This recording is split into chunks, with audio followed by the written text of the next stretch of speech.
সুনামগঞ্জের মধ্যনগরে প্রথমবারের মতো অনুষ্ঠিত হলো কৃতি হাফেজ কোরআন সংবর্ধনা 2026। আজ দুপুরে বংশীকুণ্ডা মমিন উচ্চ বিদ্যালয় মাঠে এই ব্যতিক্রমী উৎসবের আয়োজন করে ইসলামী ছাত্র পরিষদ বংশীকুণ্ডা।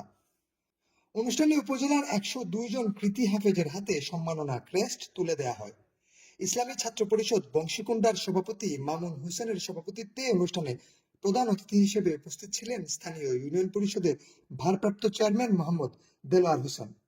অনুষ্ঠানে বক্তারা বর্তমান তথ্য প্রযুক্তির যুগে দ্বীনি পরিচয় অটুট রেখে দক্ষতা অর্জন ও আদর্শ সমাজ বিনির্মাণে হাফেজদের ভূমিকার উপর গুরুত্বারোপ করেন। প্রধান আলোচক হিসেবে মাওলানা আশরাফুজ্জামান হাফেজ কোরআনের মর্যাদা ও দায়িত্ব নিয়ে মূল্যবান বক্তব্য রাখেন। আয়োজকরা জানান, হাফেজদের সম্মানিত করার মাধ্যমে সমাজে দ্বীনি শিক্ষার আলো ছড়িয়ে দেওয়া এবং নতুন প্রজন্মকে কোরআন শিক্ষায় উদ্বুদ্ধ করাই এই আয়োজনের মূল লক্ষ্য। এমন সম্মাননা পেয়ে আয়োজকদের প্রতি গভীর কৃতজ্ঞতা প্রকাশ করেছেন হাফেজ ও তাদের অভিভাবকরা। Tamim Raihan, desk report, FTV.